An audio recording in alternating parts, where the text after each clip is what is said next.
नमस्कार श्रोते हो. आशा करतो की तुम्ही सर्व कुशल मंगल आहात.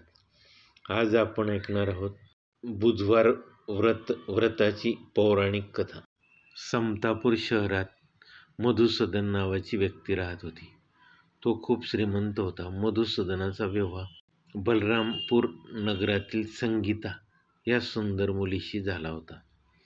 एकदा मधुसूदन बुधवारी पत्नीला घेण्यासाठी बलरामपूरला गेले.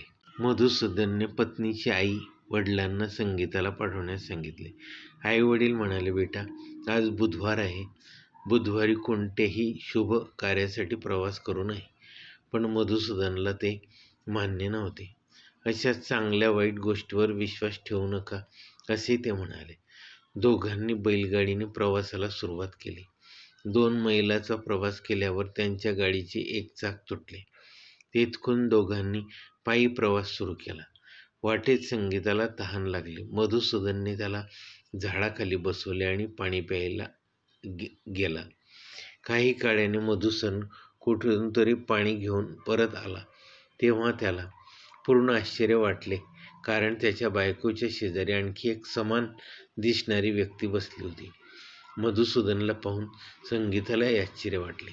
तिला दोघांमध्ये फरक करता आला नाही. मधुसूदनने त्या माणसाला विचारले, तू कोण आहेस आणि माझ्या बायकोजवळ का बसला आहेस? मधुसूदनचे म्हणणे ऐकून तो माणूस म्हणाला, अरे भाऊ, ही माझी पत्नी संगीता आहे. ही माझ्या पत्नीच्या सासरच्या घरातून दूर पाठवले आहे. पण मला असा प्रश्न निर्माण करणारा तू कोण आहेस? मधुसूदन म्हणाला, तू चोर किंवा फसवणूक करणारा असला पाहिजे. ही माझी पत्नी संगीता. मी त्याला झाडाखाली बसवले आणि पाणी आणायला गेलो. त्यावर ती व्यक्ती म्हणाली, अरे भाऊ, तुम्ही खोटे बोलत आहात. संगीताला तहान लागल्यावर मी पाणी आणायला गेलो होतो. मी तर पाणी आणून बायकोला प्यायला लावले आहे. आता तू शांतपणे इथून निघून जा, नाहीतर मी पोलिसांना बोलवून तुला अटक करेन. दोघेही एकमेकाशी भांडू लागले.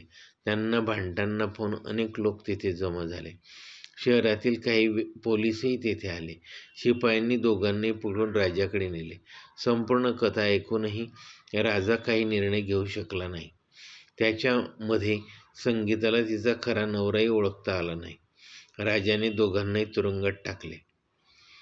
राजाच्या निर्णयाचा खरा मधुसूदन घाबरला. तेवढ्यात आकाशातून आवाज आला, मधुसूदन, तू संगीताच्या आई वडिलांचे ऐकले नाहीस आणि बुधवारी सासरच्या घरातून निघून गेला. हे सर्व भगवान बुद्धाच्या कोपामुळे घडत आहे. मधुसूदनने भगवान बुद्धांना प्रार्थना केली, हे भगवान बुद्ध, मला क्षमा करा. माझ्याकडून मोठी चूक झाली. भविष्यात मी बुधवारी कधीही प्रवास करणार नाही आणि नेहमी बुधवारीच तुमचा उपवास करीन. मधुसूदनच्या प्रार्थनेमुळे भगवान बुद्धांनी त्याला क्षमा केली. त्यानंतर दुसरी व्यक्ती राजासमोर गायब झाली. हा चमत्कार पाहून राजा आणि इतर लोक आश्चर्यचकित झाले. भगवान बुद्धांच्या या दयेने राजाने मधुसूदन आणि त्यांच्या पत्नीचा आदरपूर्वक निरोप घेतला. काही अंतर चालून गेल्यावर त्यांना वाटेत एक बैलगाडी दिसली. बैलगाडीचे तुटलेले चाकही जोडलेले होते. त्यात बसून दोघेही समतापूरच्या दिशेने निघाले. मधुसूदन आणि त्यांची पत्नी संगीता या दोघांनी बुधवारी उपवास केला आणि आनंदाने जगू लागले. अशा प्रकारे भगवान बुद्धांच्या कृपेने त्यांच्या ठिकाणी आनंदाचा वर्षाव होऊ लागला. अशा प्रकारे जे स्त्री पुरुष बुधवारी व्रत पाळतात आणि व्रतकथा ऐकतात, भगवान बुद्ध त्यांची सर्व संकटे दूर करतात. माझी बुधवार व्रताची कथा शांतपूर्वक ऐकल्याबद्दल धन्यवाद. माझ्या या व्हिडिओला लाईक आणि शेअर आणि चॅनलला सबस्क्राईब करायला विसरू नका. धन्यवाद.